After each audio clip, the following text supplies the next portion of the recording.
नमस्कार विद्यार्थियों, इस वीडियो में आप बहुत ही आसान तरीके से गुणा और भाग करना सीखेंगे। तो विद्यार्थियों, यहाँ पर गुणा और भाग के सवाल दिए हुए हैं, इनको हम हल कर लेते हैं। तो विद्यार्थियों, सबसे पहले आप गुणा करना सीखेंगे, फिर बाद में भाग करना सीखेंगे। तो चलिए गुणा करना सीख लेते हैं। तो विद्यार्थियों, यहाँ पर गुणा का सवाल दिया हुआ है, इसको हम हल कर लेते हैं। इस सवाल में हमें 3 अंकीय संख्या से ऊपर वाली संख्या में गुणा करना है, अर्थात संख्या 354 से संख्या 43,760 में गुणा करना है। तो विद्यार्थियों, संख्या 354 से संख्या 43,760 में गुणा करने के लिए सबसे पहले हम संख्या 4 से ऊपर वाली संख्या में गुणा करते हैं, अर्थात संख्या 43,760 में गुणा करते हैं। तो विद्यार्थियों, संख्या 4 से सबसे पहले हम शून्य में गुणा करते हैं। तो विद्यार्थियों, जब हम संख्या 4 से शून्य में गुणा करते हैं तो हमें संख्या शून्य ही प्राप्त होती है। तो हम इसी की सीध में नीचे संख्या शून्य लिख लेते हैं। अब हम संख्या 4 का गुणा 6 से करते हैं, अर्थात संख्या 4 का पहाड़ा 6 बार पढ़ते हैं, तो हमें संख्या 24 प्राप्त होती है। संख्या 24 में इकाई अंक 4 होता है, तो 4 को यहाँ पर लिख लेते हैं, तथा दहाई अंक 2 होता है, तो 2 को हासिल के रूप में यहाँ पर लिख लेते हैं। अब हम संख्या 4 का पहाड़ा 7 बार पढ़ते हैं, तो संख्या 28 प्राप्त होती है। 28 में जब 2 हासिल जोड़ते हैं तो संख्या 30 प्राप्त होती है।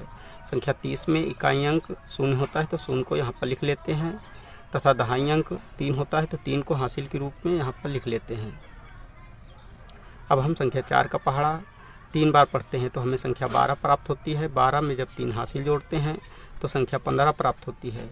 संख्या 15 में इकाई अंक 5 होता है, तो 5 को यहाँ पर लिख लेते हैं, तथा दहाई अंक 1 होता है, तो 1 को हासिल के रूप में यहाँ पर लिख लेते हैं। अब हम संख्या 4 का पहाड़ा 4 बार पढ़ते हैं, तो हमें संख्या 16 प्राप्त होती है। 16 में जब 1 हासिल जोड़ते हैं तो संख्या 17 प्राप्त होती है, तो यहाँ पर हम पूरी संख्या 17 लिख लेते हैं। अब हम यहाँ पर इकाई के स्थान पर नीचे क्रॉस का चिन्ह लगा देते हैं, तथा संख्या 5 से ऊपर वाली संख्या में गुणा करते हैं। तो सबसे पहले हम 5 का पहाड़ा 0 बार पढ़ते हैं, अर्थात 5 का 0 में गुणा करते हैं। तो 5 का जब 0 में गुणा करते हैं तो हमें संख्या 0 ही प्राप्त होती है, तो यहाँ पर हम 0 लगा देते हैं। अब हम संख्या 5 का पहाड़ा 6 बार पढ़ते हैं, तो हमें संख्या 30 प्राप्त होती है। संख्या 30 में इकाई अंक 0 होता है, तो 0 को यहाँ पर लिख लेते हैं, तथा दहाई अंक 3 होता है, तो 3 को हासिल के रूप में ऐसे यहाँ पर लिखा रहने देते हैं। अब हम संख्या 5 का पहाड़ा 7 बार पढ़ते हैं। तो विद्यार्थियों, जब हम संख्या 5 का पहाड़ा 7 बार पढ़ते हैं तो हमें संख्या 35 प्राप्त होती है। 35 में जब 3 हासिल जोड़ते हैं तो संख्या 38 प्राप्त होती है। 38 में इकाई अंक 8 होता है, तो 8 को यहाँ पर लिख लेते हैं, तथा दहाई अंक 3 होता है, तो 3 को ऐसे यहाँ पर हासिल के रूप में लिखा रहने देते हैं।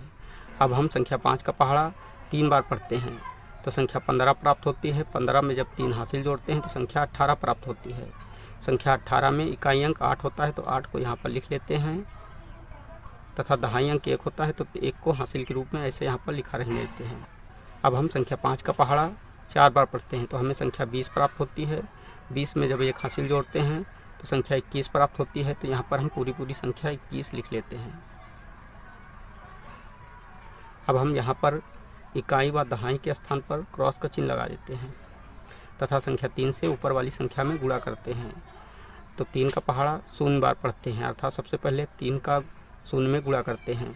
तो 3 का जब 0 में गुणा करते हैं तो 0 प्राप्त होता है, तो यहाँ पर हम 0 लगा देते हैं। अब 3 का गुणा जब 6 से करते हैं तो संख्या 18 प्राप्त होती है। संख्या 18 में इकाई अंक 8 होता है, तो 8 को यहाँ पर लिख लेते हैं, तथा दहाई अंक 1 होता है, तो 1 को हासिल के रूप में ऐसे यहाँ पर लिखा रहने देते हैं। अब 3 का पहाड़ा 7 बार पढ़ते हैं, तो 3 सतह 21 होता है। 21 में जब 1 हासिल जोड़ते हैं तो संख्या 22 प्राप्त होती है। संख्या 22 में इकाई अंक 2 होता है, तो 2 को यहाँ पर लिख लेते हैं, तथा दहाई अंक भी 2 होता है, तो 2 को हासिल के रूप में ऐसे यहाँ पर लिख लेते हैं। अब हम संख्या 3 का पहाड़ा 3 बार पढ़ते हैं, तो संख्या 9 प्राप्त होती है। 9 में जब 2 हासिल जोड़ते हैं तो संख्या 11 प्राप्त होती है। संख्या 11 में इकाई अंक 1 होता है, तो 1 को यहाँ पर लिख लेते हैं, तथा दहाई अंक भी 1 होता है, तो 1 को हासिल के रूप में ऐसे यहाँ पर लिखा रहने देते हैं। अब हम संख्या 3 का पहाड़ा 4 बार पढ़ते हैं, तो संख्या 12 प्राप्त होती है। 12 में जब 1 हासिल जोड़ते हैं तो संख्या 13 प्राप्त होती है, तो यहाँ पर हम पूरी संख्या 13 लिख लेते हैं। अब हम इन तीनों दर्जों को जोड़ का चिन्ह लगाकर जोड़ लेते हैं, तो 0 के सीध में 0 को उतार लेते हैं। 4 में 0 जोड़ने पर 4 ही प्राप्त होता है, तो यहाँ पर हम संख्या 4 लिख लेते हैं इसी के सीध में, और इन शून्यों को 0 के सीध में उतार लेते हैं, 5 में 8 जोड़ते हैं तो संख्या 13 प्राप्त होती है। 13 में जब संख्या 8 जोड़ते हैं तो संख्या 21 प्राप्त होती है। संख्या 21 में इकाई अंक 1 होता है तो 1 को यहाँ पर लिख लेते हैं, तथा दहाई अंक 2 होता है तो 2 को हासिल के रूप में ऐसे यहाँ पर लिखा रहने देते हैं। अब 7 में 8 जोड़ते हैं तो संख्या 15 प्राप्त होती है। 15 में जब 2 जोड़ते हैं तो संख्या 17 प्राप्त होती है। 17 में जब 2 हासिल जोड़ते हैं तो संख्या 19 प्राप्त होती है। संख्या 19 में इकाई अंक 9 होता है तो 9 को यहाँ पर लिख लेते हैं, तथा दहाई अंक 1 होता है तो 1 को हासिल के रूप में ऐसे यहाँ पर लिखा रहने देते हैं।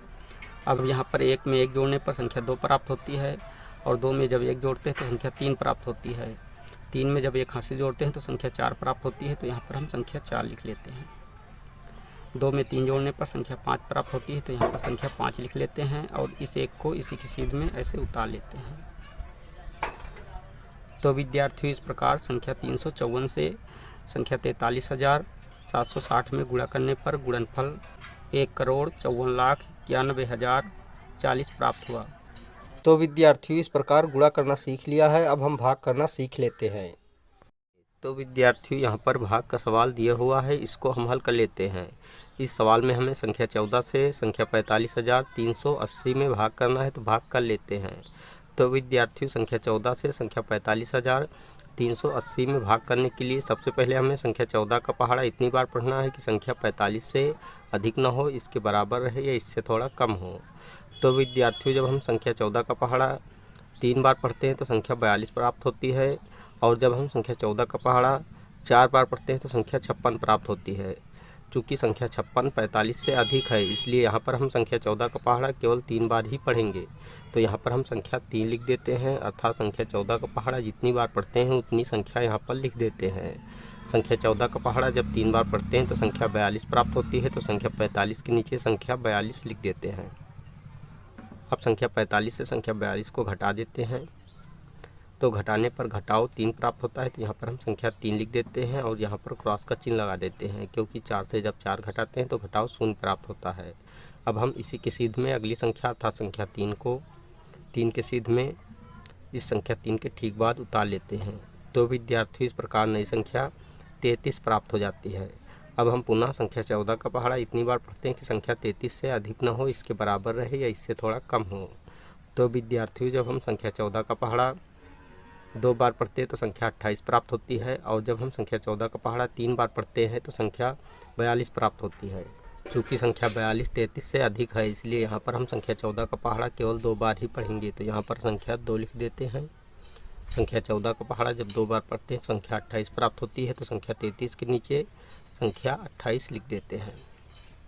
अब संख्या 33 से संख्या 28 को घटा देते हैं, तो घटाने पर घटाओ 5 प्राप्त हो जाता है, तो यहाँ पर हम संख्या 5 लिख देते हैं, और यहाँ पर क्रॉस का चिन्ह लगा देते हैं।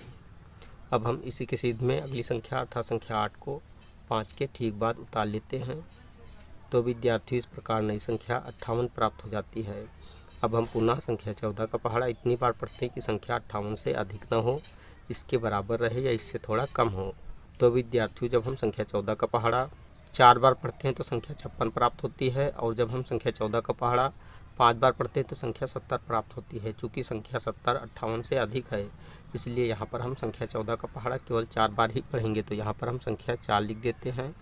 संख्या 14 का पहाड़ा जब 4 बार पढ़ते हैं तो संख्या 56 प्राप्त होती है, तो संख्या 58 के नीचे संख्या 56 लिख देते हैं। अब संख्या 58 से संख्या 56 को घटा देते हैं, तो घटाने पर घटाओ 2 प्राप्त होता है, तो यहाँ पर हम संख्या 2 लिख देते हैं, और यहाँ पर क्रॉस का चिन्ह लगा देते हैं। अब हम पुनः इसी के सीध में अगली संख्या अर्थात संख्या 0 को 2 के ठीक बाद उतार लेते हैं। तो विद्यार्थी इस प्रकार नई संख्या 20 प्राप्त हो जाती है। अब हम पुनः संख्या 14 का पहाड़ा इतनी बार पढ़ते हैं कि संख्या 20 से अधिक न हो, इसके बराबर रहे या इससे थोड़ा कम हो।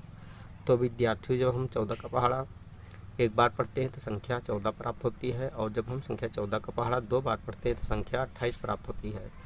चूँकि संख्या 28 20 से अधिक है, इसलिए यहाँ पर हम संख्या 14 का पहाड़ा केवल 1 बार ही पढ़ेंगे, तो यहाँ पर हम संख्या 1 लिख देते हैं। संख्या 14 का पहाड़ा जब 1 बार पढ़ते हैं तो संख्या 14 प्राप्त होती है, तो संख्या 20 के नीचे संख्या 14 लिख देते हैं। अब संख्या 20 से संख्या 14 को घटा देते हैं, तो घटाने पर घटाओ 6 प्राप्त होता है, तो यहाँ पर हम संख्या 6 लिख देते हैं, और यहाँ पर क्रॉस का चिन्ह लगा देते हैं। अब हम यहाँ पर देखते हैं आगे भाग देने के लिए कोई संख्या शेष नहीं बची है, तो संख्या 6 को शेषफल के रूप में लिख लेते हैं। तो यहाँ पर हम लिख लेते हैं शेषफल। तो विद्यार्थियों, इस प्रकार संख्या 14 से संख्या 45,380 में भाग करने पर भागफल 3,241 प्राप्त हुआ और शेषफल 6 प्राप्त हुआ। तो विद्यार्थियों, इस वीडियो में आपने बहुत ही आसान तरीके से गुणा और भाग करना सीख लिया है। अगर आपको हमारी वीडियो अच्छी लगी तो हमारी वीडियो को एक लाइक दीजिए तथा चैनल को सब्सक्राइब कीजिए और बेल आइकन को प्रेस कीजिए ताकि आने वाली ऐसी ही हर वीडियो का नोटिफिकेशन आपको मिलता रहे। जय हिंद।